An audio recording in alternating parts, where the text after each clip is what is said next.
It was probably in 2010 when my interest in retro games began in earnest. Thanks to the advent of YouTube rapidly becoming the place for user-generated content online, I didn't have to stick with just reading about games and imagining what they were like, but I could also see them for myself courtesy of channels like Classic Game Room.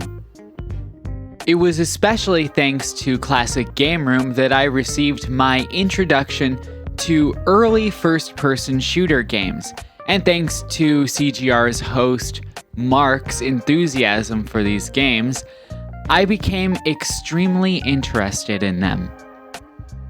2010 and 2011 were also the peak era for the Call of Duty franchise, with mega hits like Modern Warfare 2 and Black Ops already out and the building anticipation for Modern Warfare 3's release later in 2011, I found myself rooting for a different game to take the world by storm. As a kid, Call of Duty to me was always a World War II shooter, and with the series' abandonment of that era for modern Cold War and futuristic eras, the series kind of felt dead to me.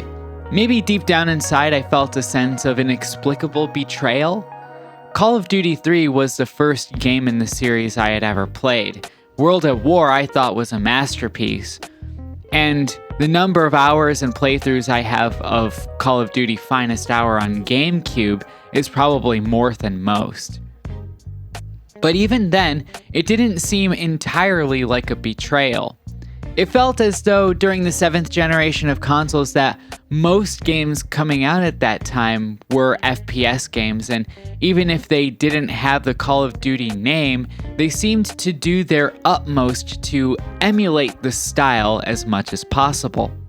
I never want to say that I always find myself ahead of trends, and while yes, I do know that my wholesale rejection of the then modern Call of Duty games probably wouldn't have been as pronounced if I actually had access to them, the constant talk and hype surrounding them, even among classmates at school, I couldn't help but to also have a certain sense of fatigue towards the military-style shooter.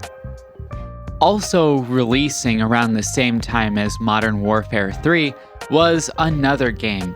A game from a classic 90s shooter franchise which had laid dormant until then, waiting for its time to make its great comeback and make waves in the industry like it did over a decade before. Duke Nukem Forever. To me, Duke Nukem Forever held a lot of promise. Yes, it was another FPS game, but this was an FPS whose name in the industry was legendary, and I had a lot of hope that the resurgence of Duke, ever since Duke Nukem 3D, would breathe new life into the FPS genre and help to add some level of much-needed variety to a genre which was becoming increasingly saturated with Call of Duty's standard. As the adage goes, always bet on Duke. And indeed, I was betting on Duke Nukem Forever to not only meet Modern Warfare 3, but beat it toe-to-toe. I mean, why else would 2K choose to publish their game so close to the release of a blockbuster like Call of Duty if they weren't confident that there was a chance that it could reasonably compete? Then the moment of truth. The game was released and the reviews came out.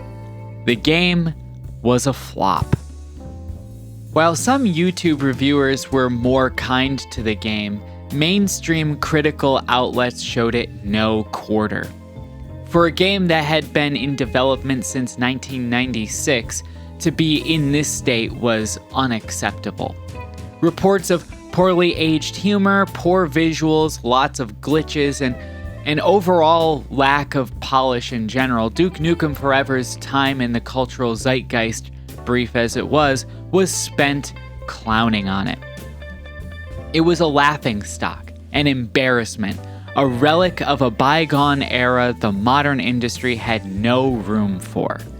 Duke Nukem Forever didn't redefine the FPS genre, it only told the industry that the correct way forward was what was being done by Treyarch and Infinity Ward with Call of Duty.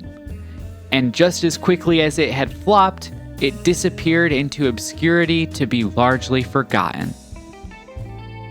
In early 2016, I found myself in the market for a video game console. I was living in Honolulu at the time and did not bring any video games of any kind with me. Being a student at the time, I thought it would be nice to have something to kill the late nights with since I was quite the night owl at the time. I had originally gone to GameStop with the intention of buying a pre-owned Wii U bundled with The Legend of Zelda Wind Waker HD. But then I found something else. GameStop at that time was offering a deal on used PS3s and Xbox 360s where if you bought one of their refurbished models, you could bundle your own collection of 5 games or so for free, just as long as those games were priced below $5. Since I saw this value proposition as more games for the value, I decided to get a refurbished Xbox 360 with a bunch of low-priced games. Among those that came free with the console at a price of just $3.99 was Duke Nukem Forever. I have always been one to want to advocate for the things judged as bad. Be it music, movies, or games, I have had enough experience with bad things that weren't actually bad like others had asserted to be the type to trust only my own experiences with those things and pass judgment accordingly. Thus, Duke Nukem Forever was one of the first games I got for my Xbox 360. That night, I popped it in, and very early on I realized I hated it. The gunplay felt off, the dialogue I didn't really care for, the supposedly attractive female character models had dead eyes and bodies that looked like scans from models made of Play-Doh and moved like they were a fall away from needing geriatric care. I didn't get it, and once I was stumped by the boss in the Duke Dome, I rage quit the game and moved on to something else. Far Cry 2 to be specific. I would eventually beat the game, however. One summer, my brother and I played through games we didn't care for. For him, it was Final Fantasy X. For me, it was Duke Nukem Forever. While I did manage to finish the game, my opinion of it didn't change at all. In 2021, I would buy the game again on PC to see if it was better on PC. I still hated it. Thanks to my brother for sending me the remainder of my Xbox 360 games, I had the idea to revisit Duke Nukem Forever, this time with a more critical eye.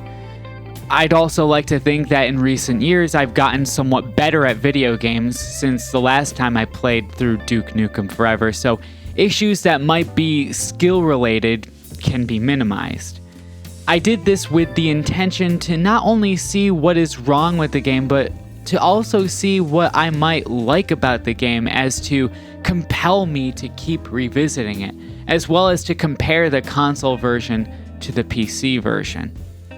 I should mention that 2 hours worth of PC footage became corrupted after a pretty bad crash of the game, so I might probably be heavily relying on Xbox 360 footage as a result. But I finished both versions of the game on the normal difficulty back to back, as well as the DLC on PC. So, without further ado, let's talk about the PC experience. Duke Nukem Forever offers a pretty solid, if slightly unremarkable, experience on PC. Spring is a boomer shooter season for me for some arbitrary reason, so I'm coming off a pretty solid marathon playing through Duke Nukem 3D 20th Anniversary in its entirety, including getting all the achievements, Shadow Warrior Classic Redux and all its expansions, and Quake 2 HD Remaster and all its expansions, including the N64 version. On top of that, I had also just finished a nightmare playthrough of Doom 2016. I felt quite prepared for Duke Nukem Forever. In fact, maybe I was over-prepared. What became almost immediately apparent to me while playing the game was that it really was quite easy. I did die, but my first deaths were from platforming and stage hazards. The Duke Dome boss still managed to kill me a few times, but regular enemies didn't start feeling like threats until well into the game. The game controlled well enough. Aiming didn't really require any reconfiguring at all to me, and while using the number keys to throw grenades and use other power-ups like steroids and beer is kind of awkward, I really didn't find myself using them very much anyway. I didn't feel like I needed them except for during certain boss fights. The bosses are one of the weirder aspects of the game. They come in seemingly random intervals. The first boss is a battle lord, which you just pelt with rockets. The second is the queen in the Duke Dome, which shields itself from attacks, requiring Duke to open it to attack by throwing grenades on bounce pads that can get behind the shielding, forcing itself to, again, open up to be pelted by rockets. The next boss is another battle lord who has two phases this time, which you pelt with rockets. After that is a big octobrain, which you pelt with rockets. Then is the one-eyed worm, which you pelt with rockets. And last is the cycloid emperor, which you pelt with rockets while circle strafing. I found that on normal difficulty, it isn't impossible to stun lock the battle lords and the big octobrain as long as you remain aggressive. There isn't a whole lot of variety to defeating bosses in the base game in terms of how you dispatch them, but that isn't too much of an issue since their arenas and attack patterns do add enough variety to your combat strategy as far as your movement and timing are concerned that help differentiate them from each other well enough. In the DLC, Dr. Proton heals himself after taking a certain amount of damage, and you need to stop him from healing himself fully. The Empress is easily the most elaborate boss fight, where you have to take out her legs so that she falls over, exposing her orifice, so you can drive your moon rover inside and destroy her ovaries. Easily the most difficult bosses are the Duke Dome Queen and the Big Octobrain. Your movement and cover in these arenas are quite restricted, and since they summon enemies which constantly harass you, more often than not I found myself dying to them instead of the boss. But it was while fighting the bosses when I became aware of the game's weapon balancing. The Devastator was one of my favorite weapons in Duke 3D. It's a rapid-fire rocket launcher which fires 2 rockets from the left and right side each. In Duke 3D, it felt like an upgrade from the standard RPG. I'm not sure if that was actually the case, but at least it felt that way. Duke Nukem Forever's Devastator is so nerfed in comparison. It does so little damage compared to the RPG, and finding it really doesn't come with a sense of excitement like it did in Duke 3D. The number of rockets from the Devastator it takes to take out enemies as opposed to the RPG feels like a crime. It's so much show with few real results, and as the game's closest approximation to Doom's BFG, I would often feel cheated being left with a Devastator to take out bosses in Duke Nukem Forever if I didn't already have an RPG. However, the pistol in Duke Nukem Forever is great. Maybe even approaching the pistol in Halo Combat Evolved, if I might be so bold to say. At the very least, its reasonable damage output makes the gunslinger achievement much more possible to get if you decide to go for it. The railgun feels alright, if sometimes a little imprecise at times. The shotgun and Ripper are on point. The sound design on the Ripper is incredible, especially when reloading. The sound effects on the shotgun seem to borrow sound effects from Halo and Doom 3, which I thought was pretty funny. The alien guns more or less look and feel pretty identical to each other, just with different fire modes. One has a 3-round burst, the other has a 3-round burst that fires homing mini rockets, and the DLC introduces one that can shoot fully automatically after some spool up. The freeze ray makes its return, and it's just as good as ever, I think, although it has a pretty paltry range. The shrink ray is also great, and I love using it as much in this game as I did in Duke 3D. The expander returns in the DLC, and it forces enemies to jib, which is pretty fun too. Basically, the only weapon I didn't care for much at all was the Devastator, but as with all the other weapons, I think they are pretty great as a whole. One thing Duke Nukem Forever brings back from Duke 3D is executions. Enemies who sustain a certain amount of damage will sometimes enter a state when they are kneeling helpless on the ground. You are then given the option to execute them. When I first played the game and up until this playthrough, I never really interacted with this mechanic. But now, after glory killing my way through Doom 2016 and Doom Eternal, it's the opposite. Actually, I can't help but to get the sense that this is kind of a progenitor to the glory kill system in the newer Doom games. Doing executions in Duke Nukem Forever even replenishes Duke's ego gauge, which is his health bar. Sometimes this game does feel like modern Doom, strange as that sounds. I'm not going to say that executions become part of your regular combat flow, since opportunities to perform them don't come up nearly as often as they do in either the newer Doom games, especially Doom Eternal. But upon revisiting the game and seeing this mechanic emphasized more than in Duke 3D, I couldn't help but to think that Duke Nukem Forever is closer to what I was hoping for it to be than what I had initially thought. Despite my comparisons to Doom 2016 and Eternal, however, Duke Nukem Forever is still a pretty far cry from them. It has its moments, but we're still talking about an FPS game that is releasing in a world where Call of Duty and Halo were the most respected games in the genre. As a result, it did do some things to fall in line with FPS games of its time. The human guns, save for the freeze ray, shrink ray, rocket launcher, devastator, and expander, all need to be reloaded. Of course, Duke would occasionally reload his pistol in Duke 3D, but here reloading is much more pronounced.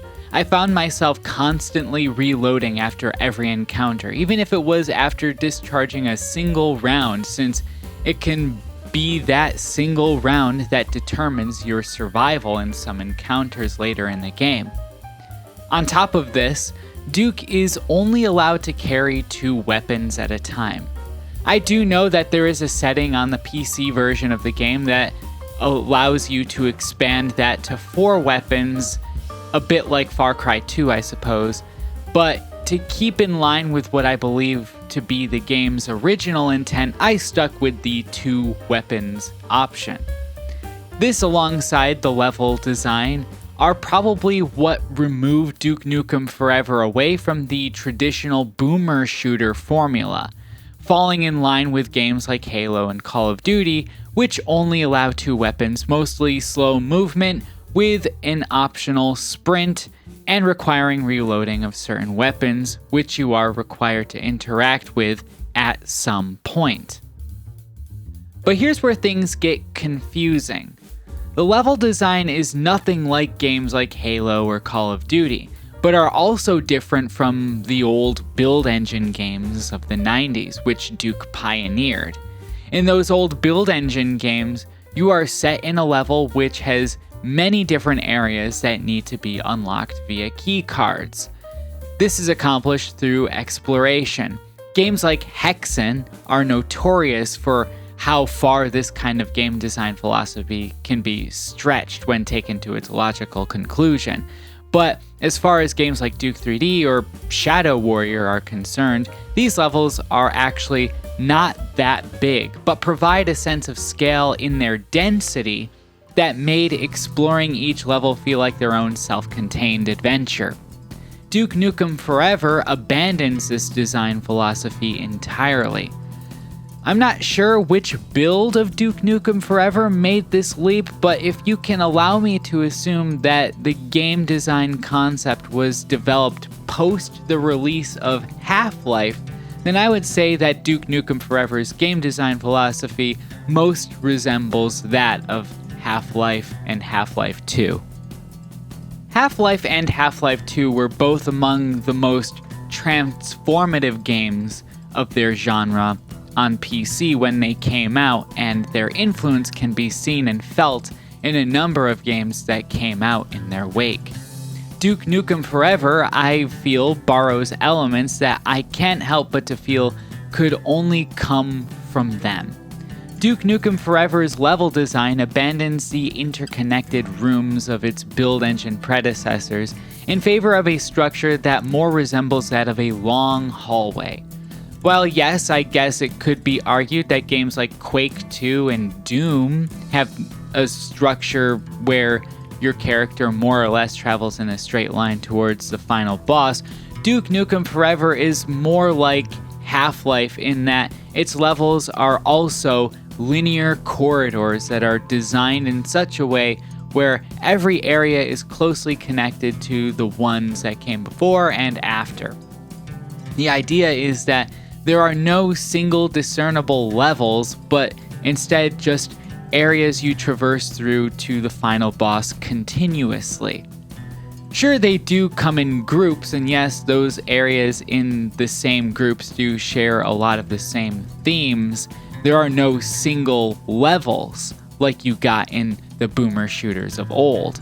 This feeling of connectedness is broken often by the game's frequent loading screens, but that is what I believe to be, anyway, the sentiment of Duke Nukem Forever's structure. Where Half-Life 2 specifically comes in, then, is the fact that Duke Nukem Forever's level designs don't simply provide shooting galleries, but between dispatching enemies, you spend about an equal amount of time platforming and solving puzzles. What kind of puzzles, you might ask? Why, physics puzzles, of course. Since I'm assuming that there was some point in its development where Duke Nukem Forever's intended release was to be 2006 or 2007, it would have been right at the start of the 7th generation consoles, and having some kind of physics simulation in games at that time was considered a next-gen feature. While there are signs of physics being implemented in earlier builds of the game, here it feels as though it is implemented with the intention of being interacted with by the player more directly and more often. That being said, the physics puzzles aren't exactly complicated or deep. Most of the time, it's pushing something or swinging something or counterweighting something for the sake of Duke's progression through the area. They are very simple, but I don't really think the point of it was really to be anything more than a means for spectacle and to open up creative opportunities for more diverse combat encounters, especially late in the game. That being said, it doesn't always work well. I've had barrels disappear after rolling away, and there was one occasion where a barrel was left floating in the air. The physics are there, and I applaud the developers for implementing physics in what is essentially a modified version of Unreal Engine 1, but there are moments where it does show a lack of polish, giving it a sense that it might have been tacked on late in development. But it doesn't really stop at Half-Life and Half-Life 2. As it usually goes with games with strong visual ambitions that dominated the 7th generation consoles, it came with certain limitations, such as sacrificing character or enemy density in favor of things like physics and lighting effects. Duke Nukem Forever introduces another very next-gen feature in its lighting system. On ultra settings on PC, these shadows can reach pitch black, which makes use of Duke's Duke Vision goggles essential in some areas, especially later in the game. But since these kinds of features were quite taxing on hardware of the time, including high poly, high detail enemies in large numbers would have been a step too far. So the way they mitigate this issue is to make the combat take place mostly in small, confined areas. Does that sound familiar? I think you know where I'm gonna go with this. Doom 3. Duke Nukem Forever does open up into arenas on occasion, but in my experience, the game is at its best when you find yourself in claustrophobic corridors where enemies of different varieties spawn in piecemeal in groups, utilizing the stage layout to their advantage, forcing you to prioritize which enemies to take on first and with what weapons. These provide some of the most exciting and challenging combat encounters in the game, and yes, it reminds me of Doom 3. Doom 3 is one of my favorite games of all time, and it kind of surprises me that I didn't notice the similarities between this and Doom 3's stage design sooner. But I guess Duke Nukem Forever's borrowing from games like Half-Life 2 with its corridor and attempted seamless overarching structure, and Call of Duty with its limited weapon loadout, reloading and regenerating health, mixing all of that with the emphasis on dynamic lighting and close quarters combat with large, strong enemies, makes the game feel like a total hodgepodge mishmash of all the different preeminent FPS gameplay styles of the time all at once. And I think that is, or at least was, the main crux of my issues with the game when I first played it. I can't help but to get the impression that instead of having its own identity, Duke Nukem Forever seeks to chase what were at the time the gameplay elements of the most cutting-edge games in their genre. Its execution of these individual elements is fine, but I couldn't help but to feel that because all of these elements were mixed together, it inevitably leads to a disjointed gameplay experience. You'll start in an area driving a truck, then transition to an arena-style combat section, where you also need to worry about aggressive enemies charging you while you wait for your health to regenerate. Then do a physics puzzle or platforming challenge to find a gas can to refuel your truck and return to the driving. There might be an alternate reality where these things could very well synergize in the stage design, but in this specific case, some of these elements seem to be at odds with each other, leading to a bit of a sometimes herky-jerky experience. And I think this might have been the kind of jarring experience that I met with that caused me to dislike this game as much as I did for as long as I did. I think the most telling sign of Duke Nukem Forever's issues is its presentation. Turning this game up to ultra settings and getting the best anti-aliasing option activated and deactivating the post-processing effects, the game looks pretty good at some points. The gun models especially look good with the highest texture detail option enabled, and the lighting is pretty next gen for the time. Some of the physics are a little wonky, but it works for the most part. There are even some neat reflections, especially early in the game. But then you look at the backgrounds and the environments, and its UE1 underpinnings become quickly apparent. There was a time when Duke Nukem Forever was built on the Quake 2 engine, but somewhere down the line, for whatever reason, the development team decided to change over to Unreal Engine 1.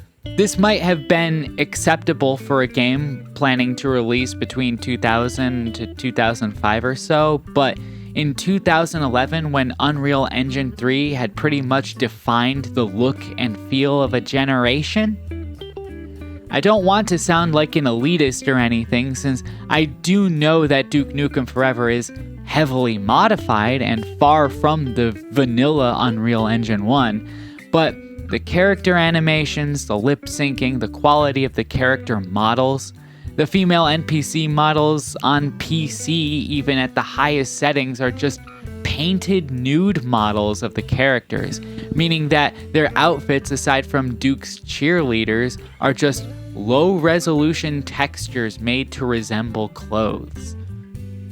Sure, the models have higher poly counts, but seeing these high poly models animate like they are straight out of Half-Life emphasizes just how old the underlying tech holding this game together really is. I understand that updating the engine over time overcomplicates the development process, especially one so protracted as Duke Nukem Forever, but with all these modifications in an attempt to make it more in line with the modern games of its day, it does feel like a game from 2000 painted up to be younger than it really is. For a game released in 2011 especially, it still feels overall like a generation behind what it is trying to compete against. In a way, you have to admire it for clearly punching above its weight and achieving what it did on a technical level, but I can't say it totally translates as well in its gameplay experience. As I said before, thanks to mouse look and improved skill on my part, Duke Nukem Forever is a pretty easy game on normal difficulty. Despite the differentiation of gameplay styles, there really isn't a whole lot of challenge to most of it. The aforementioned boss fights that restrict your movement and summon enemies do pose the biggest challenge, but the Cycloid Emperor is a joke, and the Empress, while there are some extra steps, is still pretty simple itself. Combat with enemies isn't the most challenging thing in the world. Some enemies coming in unchecked through a door behind you can sometimes catch you flat-footed, and the underwater sections I found to be a bit disorienting at times. For the most part, this game is quite easy, and thanks to the lack of challenge, I really didn't find the experience to be especially remarkable. But that is on PC. How did it translate to console? Revisiting Duke Nukem Forever on Xbox 360 for the first time in the better part of a decade brought combined feelings of curiosity and trepidation. Duke Nukem Forever was more or less unremarkable on PC, but that was mostly thanks to the fact that FPS games in general are a cinch on PC thanks to the unparalleled accuracy afforded by the mouse. I used to feel as though the analog control on console was a perfectly adequate input, but as I've gotten used to the mouse controls, every time I go back to FPS games on console, I'm met with a very familiar but annoying learning curve. But I maintained a moderate optimism for Duke Nukem Forever, since it was clear that my severe dislike for the game on PC was born more out of having skill issues with games in general than anything else. I was met with a pleasant surprise by Duke Nukem Forever on Xbox 360. First of all, visually, it impressed me right out of the gate. Of course, Duke Nukem Forever was never much of a looker, so to speak, but after having seen what it looks like on medium-low settings on PC, it looks that on console you can enjoy a very solid medium-high settings. When does it ever happen at all now, where the PC version of a game can have graphics settings lower than what is available on the console port? Relative to the game's rough appearance, thanks to mostly its art style and aged technical underpinnings, the game looks great on Xbox. But of course, first impressions can be deceiving. But I ended up really surprised with how well calibrated the game is for controller input. It's still not as accurate as mouse, of course, but thanks to the game's overall gameplay design consisting of large, detailed enemies fighting in relative close quarters most of the time, I really didn't have as much trouble hitting my mark here than I did in games like Call of Duty, for example. I was still hit with a learning curve, mind you, and there were some things that I wish were adjusted from the PC version. For example, when you open up an EDF ammo box to replenish your ammo, or find EDF explosives to replenish explosives, you have to look down directly at it. This isn't a huge problem when between arenas or after finishing a combat encounter, but this really shows the slowness of analog control during bosses especially, and a lot of the time made things feel clunky and even sometimes contributed to deaths in the game as well. The control layout, however, is very intuitive for the most part. The only complaint I had was, for whatever reason, the crouch and melee attack button mapping were opposite of what I expected them to be. So there were several instances where throughout my Xbox 360 playthrough, I would accidentally melee attack when I meant to crouch. I would say and vice versa, but I almost never melee attacked any enemies anyway, since I never found much use for it in combat scenarios. But overall, I did feel that the control layout made more sense in an intuitive way than it did on mouse and keyboard, which was actually quite surprising, and pleasantly so. Playing through the normal difficulty on Xbox 360, I did find that I died a lot more often than I did in the PC version. But it didn't feel any more difficult than the PC version. Instead, I got the feeling that Duke Nukem Forever's normal difficulty felt best optimized for the console, taking into account the controller input. Whenever I died, it was totally my fault, either because I wasn't aware enough of my surroundings or my reaction speed was too low. But the game just felt like it played better. The driving sections improved immensely thanks to the analog control. The shooting felt equally as tight and well calibrated, despite there being no discernible aim assist. The QTE inputs made more sense. Tertiary weapons and power-ups were much more easily accessible thanks to their mapping to the D-pad, which meant I actually used them more often. And aside from a couple of weird glitches late in the game, it was a more stable experience than the PC version. Of course, because it's a console port, you do have to deal with some cutbacks.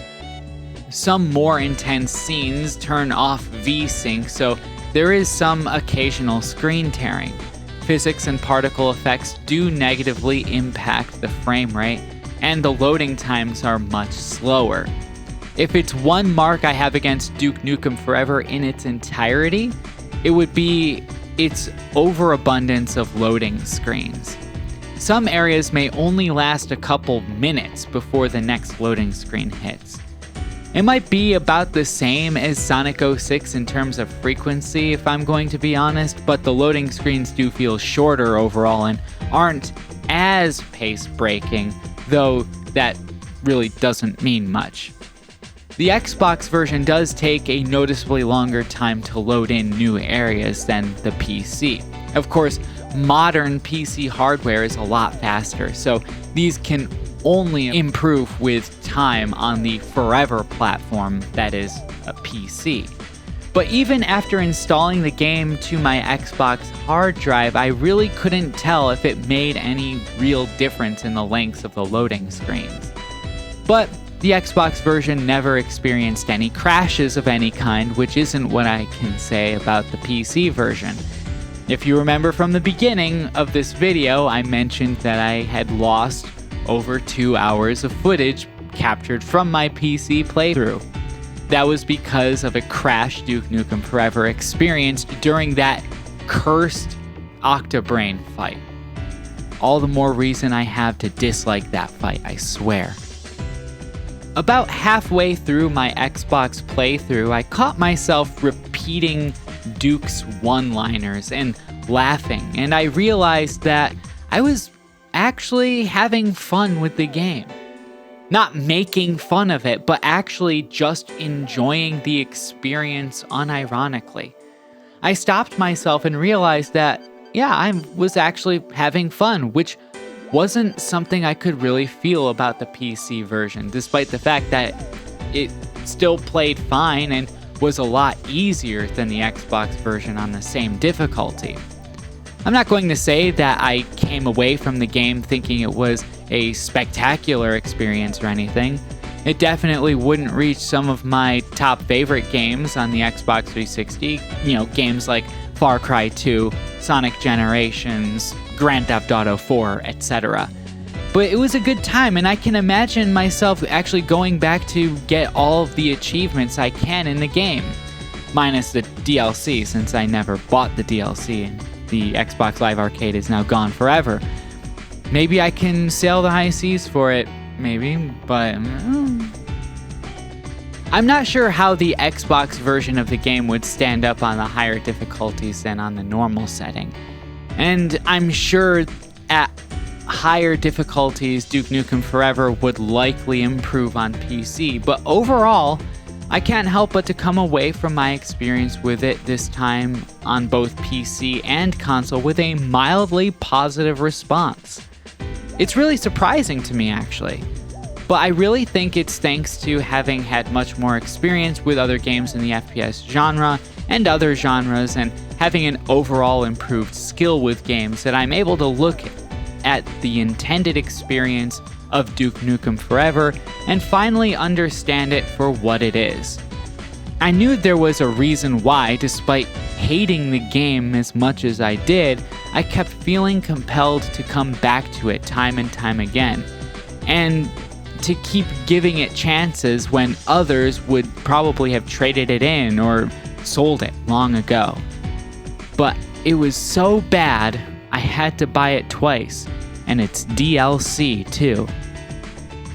There is a part of me that in some way sees Duke Nukem Forever as gaming's poster child of the sunk cost fallacy.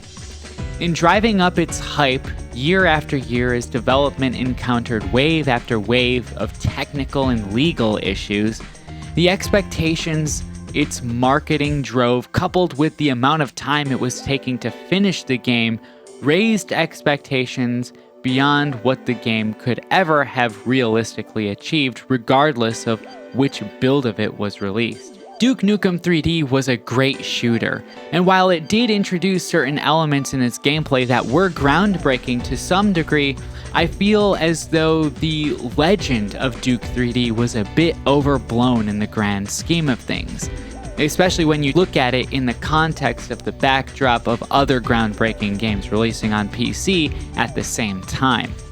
People probably expected too much from Duke Nukem Forever, and Duke Nukem Forever definitely overpromised what it had to offer.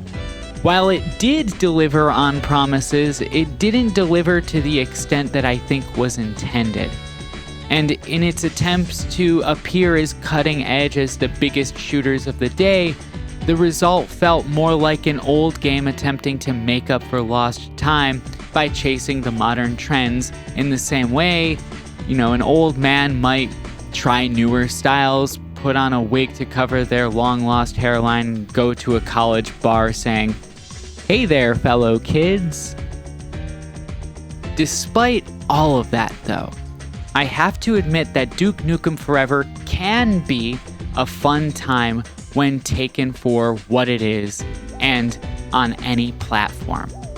If you forget about what was happening at the time of its release and ignore some of the game's more questionable elements, I think there is something here that I would consider a genuinely solid experience.